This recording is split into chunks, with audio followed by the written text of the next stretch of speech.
لگائیں جھنڈیوں کے اوپر، نبی صلی اللہ علیہ وسلم کے نالین کا نقش بنا دیا، چوکوں میں اس کو لٹکایا گیا۔ استقبال کس کا؟ رسول اللہ صلی اللہ علیہ وسلم کا۔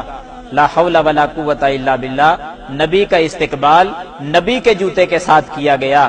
لا حول ولا قوت الا باللہ۔ اس سے آگے بڑھیں، دیکھیں اسی نالین کے اندر نبی صلی اللہ علیہ وسلم کا پاک نام بھی جوتے کے اوپر لکھا گیا۔ صرف نام ہی نہیں، محمد الرسول اللہ صلی اللہ علیہ وسلم بھی جوتے کے اندر لکھا۔ گستاخی کس کو کہا جاتا ہے؟ حضرات آپ اور آگے بڑھیں، اسی نالین پاک کے اندر نبی صلی اللہ علیہ وسلم کا نام بھی، اللہ کا نام بھی، گستاخی یہاں تک پہنچی بسم اللہ الرحمن الرحیم بھی لکھا گیا، لا الہ الا اللہ محمد الرسول اللہ بھی لکھا گیا۔ گستاخی اس حد تک بھی پہنچی، نالین کے اندر نبی کے جوتا مبارک کے نقش کے اندر اللہم صلی علی سیدنا محمد وعلی آل سیدنا محمد صلی اللہ علیہ وسلم، یہ درود بھی لکھا گیا۔ اور گستاخ کس کو کہا گیا؟ جو جشن نہیں مناتے۔ انصاف کے ترازو میں رکھ کر میری باتوں کو ذرا تول کر وزن کیجئے اور اپنے دل سے فیصلہ لیجئے کہ گستاخ کون ہے۔ حضرات آپ تھوڑا سا اور آگے بڑھیں، حق اللہ کا لفظ بھی اسی نالین کے اندر لکھا گیا۔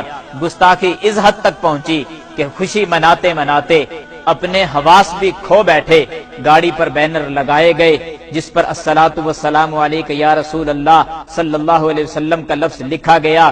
جوتے پہن کر اوپر چڑھ گئے اور اسی الفاظ کو، رسول اللہ صلی اللہ علیہ وسلم جیسے پاک الفاظ کو اپنے پاؤں کے نیچے روند ڈالا۔ لا حول ولا قوت الا باللہ۔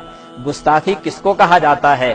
حضرات اگر آپ تھوڑا سا اور آگے بڑھیں، گستاخی اس حد تک بھی پہنچی ہے کہ سینمے کے آگے بینرز لگا دیے گئے، اشتہار اس خوشی میں اوپر لکھا گیا جشن عید میلاد النبی صلی اللہ علیہ وسلم کی خوشی میں آج 4 شو ہوں گے۔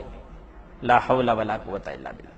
کیک بنائے گئے، نام محمد لکھا گیا، لفظ اللہ لکھا گیا، پھر بڑی بڑی چھری اور چاقوؤں کے ساتھ اس لفظ اللہ کو کاٹ دیا گیا۔ پوچھنا چاہتا ہوں کہ لفظ محمد صلی اللہ علیہ وسلم کو کاٹ کر خود ہی کھایا گیا اور گستاخی کا دھبا کسی اور پہ لگایا گیا۔ حضرات اگر آپ تھوڑا سا اور آگے بڑھیں تو نبی صلی اللہ علیہ وسلم کی گستاخی اس انداز میں بھی کی گئی کہ نبی کا نام لے کر خوشی یوں منائی گئی کہ لوگ ڈانس کرتے ہوئے نظر آئے۔ مرد حضرات گلیوں میں ناچتے ہوئے نظر آ رہے ہیں، اس لیے کہ نبی کا جشن منایا جا رہا ہے۔ نبی کے نام پر بے حیائی کو فروغ کیسے دیا جاتا ہے؟ لڑکیاں ناچنے لگیں۔ اس حد تک یہ گستاخی پہنچی، نبی کا نام استعمال کیا گیا، خوشی کا لفظ بول کر بے حیائی اس قدر بنت حوا کو بے پردہ کر کے چوکوں میں لا کر اس کو ناچ اور ڈانس اس سے کروایا گیا۔ حضرات بنت حوا کی عظمت تو یہ تھی کہ صفا مروہ کی سعی کرتے ہوئے بھی اسلام بنت حوا کو اجازت نہیں دیتا کہ وہ صفا مروہ کے درمیان وہ دوڑنے کی اجازت بھی اسلام نے نہیں دی۔ اس اسلام کے اندر آپ نے کس قدر گستاخی کی کہ بے پردہ عورتوں کو چوکوں میں لا کر اسے ڈانس کروایا گیا۔ گستاخی یہاں تک بھی پہنچی کہ نبی صلی اللہ علیہ وسلم کی گستاخی کرتے کرتے اللہ کی گستاخی پہ اتر آئے۔ کس انداز میں؟ دیکھیں، بیت اللہ، نقلی بیت اللہ بنایا گیا، نقلی بیت اللہ بنا کر اور جتنے بھی اولیاء کے دربار ہیں، میزار ہیں، ان کے دربار بنائے گئے اور پھر ایک ریل کی شکل دے کر بیت اللہ جو نقلی بنایا تھا اس کے ارد گرد تمام اولیاء کے میزار بنا کر ان کو گھمایا گیا۔ یہاں تک بینر لگا دیے گئے کہ سوائے ابلیس کے سبھی خوشیاں منا رہے ہیں۔ حضرات یہ جملہ کہہ کر نہ تم نے سیدنا ابوبکر صدیق کو چھوڑا، نہ پیارے فاروق کو چھوڑا، نہ عثمان کو چھوڑا، نہ علی کو چھوڑا، نہ تمام صحابہ کو چھوڑا، نہ ائمہ دین کو چھوڑا، ہر کسی کو تم نے ابلیس اور شیطان کہہ دیا ہے۔ گستاخ پھر بھی وہ ٹھہرے جو جشن نہیں مناتے۔